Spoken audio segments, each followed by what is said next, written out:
문화예술 비즈니스 이야기 앱 음악편 두 번째 시간을 맡게 됐습니다. 저는 강의를 하고 있는 이동주라고 합니다.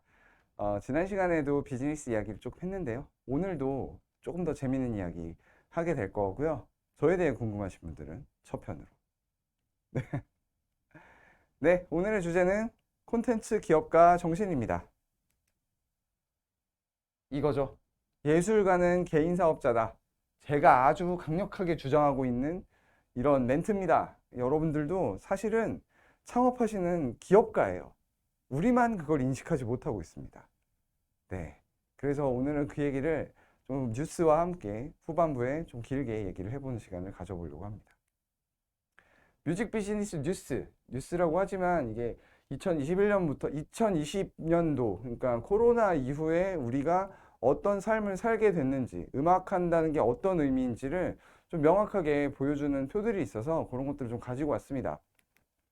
이게 가온 차트라는 차트예요. 지금 이제 서클 차트를 이름이 바꿨는데, 서클 차트라는 게 옛날에 가온 차트라고 불렸었습니다.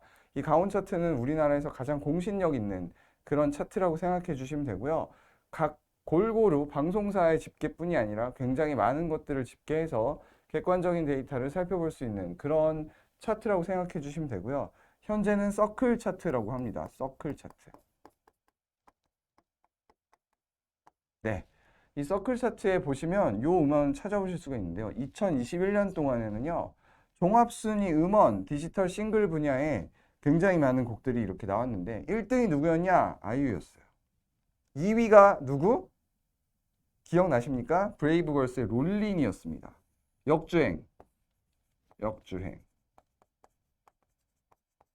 자, 아이유가 1위인 거는 그럴 수 있죠. 2위가 역주행한 브레이브걸스였습니다. 엄청난 히트를 했어요. 세 번째는 BTS의 다이너마이트. 이게 전 세계적으로는 빌보드 1위를 찍었지만 우리나라에서는 1등이 아니었다. 연간 총 합해보면 1등은 아이유였다. 이게 굉장히 재밌죠. 전 이게 굉장히 여러 가지로 해석이 되는데 지난 시간에 제가 팬 얘기하다 말았거든요. 그런데 이 브레이브걸스의 히트로 음악을 듣지 않던 30대 중반의 남자들이 음악에 몰입하게 되는 역주행을 일으켰던 팀들은 대부분 그런 20대 후반에서 30대 초반 정도의 남자들 기준으로 히트를 많이 하거든요. 그런 사람들이 히트를 했다. 그런 사람들이 음악을 듣는 리스너 시장으로 들어왔다. 재진입했다. 이게 굉장히 의미 있는 일이거든요. 그런 일이 일어났고 다이너마이트 이거는 우리가 듣는 음악이 국내가 아니라 글로벌로 확장했다는 엄청 큰 얘기. 그다음 라일락 아이유, 네. 그다음에 넥스트 레벨 에스파 이게 벌써 2021년이군요. 그다음에 피치스라는 곡이 있어요. 저스틴 비버의 피치스. 그다음에 BTS 버터. 그다음에 발라드는 아니지만 이무진의 신호등. 그리고 밤하늘의 별을 바라만 본다. 이런 발라드 이런 것들이 2021년도에 강세였어요. 9위와 10위는 요 두 곡이었습니다. 아마도 스트리밍이 강세가 되면서 이런 차트가 나온 걸로 예측을 해볼 수가 있습니다. 이거 근데 깊게 생각해 보셔야 되는 게 여기는 그 뭐랄까요 연령대에서 팬덤이 연령대 없던 연령대로 확장했던 계기. 다이너마이트는 어떻게 됐죠? 다이너마이트는 글로벌로 우리나라 음악이 확장되는 계기. 그러니까 저는 이 차트를 해석할 때 항상 그렇게 해석하는 것 같아요. 숫자 무슨 1위부터 400위까지 음원 이용량의 합이 엄청나게 늘었다. 10% 30, 이런 걸로 보는 게 아니라 음악을 우리나라 케이팝이나 우리나라 음악을 듣는 사람들의 숫자가 엄청 늘어났다. 연령으로도 늘어났고 그리고 지역으로도 엄청 늘어났다를 보여주는 게 이런 표라고 저는 생각을 해요. 많은 사람들이 음악을 듣기 시작한 게 2021년부터가 아닌가라는 생각을 해봅니다. 2021년 연간 음원 이용량 400, 그러니까 이게 되게 좀 아이러니한데요. 요 그래프를 보면 400곡이 전체 매출의 약 90%를 차지해요. 그러다 보니까 나머지 곡들이 10% 마진이니까 이런 포션으로 보면은 90%가 훨씬 큰 거죠. 그래서 1위부터 400위 안에 들어야 약간 차트에서 인정을 해주는 그런 게 좀 있나 봐요. 그래서 다른 데이터는 어뷰징이 많이 날 가능성이 있기 때문에 이 앞에 있는 데이터로 주로 데이터를 수집을 합니다. 그래서 이 400위까지 음원 이용량 합은 2020년에 비해 10.3% 감소했습니다. 이때는 이게 감소했다는 게 말이 되는 게 코로나 전국에서 컨텐츠가 많이 밀렸어요. 많이 밀렸죠. 그러니까 음악을 듣는 패턴을 보여주는 그래프가 아닌가라는 생각을 해요. 사람들이 음악을 스트리밍으로 이동할 때 듣는데 이동하지 않으니까 사실은 가만히 앉아서는 음악보단 영상을 보죠. 그래서 이때 떴던 플랫폼들이 뭐였죠? OTT 플랫폼들이 우리를 대체했습니다.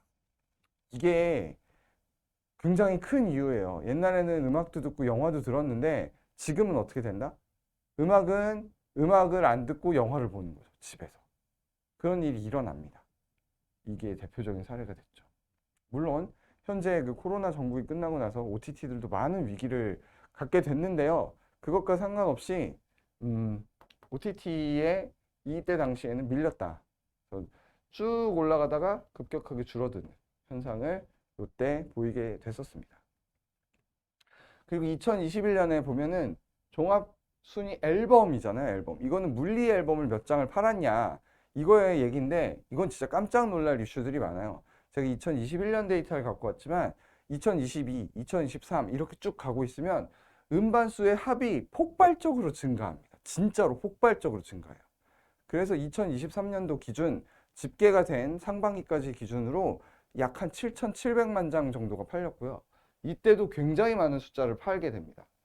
그리고 트로트 가수 임영웅의 영향으로 과거에 없었던 성인가요 장르의 곡이 새롭게 100위권 안에 진입을 하는 기염을 토합니다. 2023년도 현재 팬덤이 어마어마하게 발전합니다. 이것도 아까 말씀드린 것처럼 30대 중반의 남자들이 음악을 듣지 않고 게임하다가 이제 음악을 듣는 케이스가 브레이브걸스 혹은 윤하 역주행들 케이스에서 막 나오기 시작을 했고요. 그게 아니더라도 여기에 보시면 임영웅이라는 성인들이 성인가요라고 하죠. 그래서 60대, 50대 중장년 여성들이 팬덤으로 유입됩니다. 제가 이걸 보면서 느낀 게 우리 어머님들도 가슴속에 소녀가 있구나 이런 생각 많이 했거든요.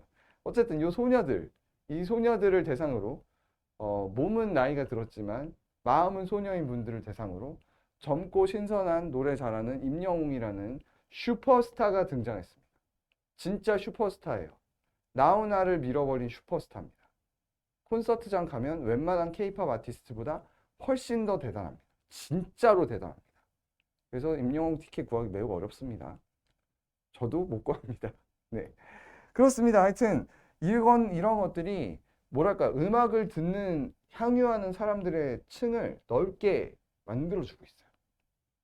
지금 이 추세가 어디까지 계속될지 모르지만 이제는 가슴속에 누구나 이런 팬들을 내가 좋아하는 아티스트 하나씩을 가슴속에 넣고 사는 그런 계기가 마련되고 있는 것 같아요.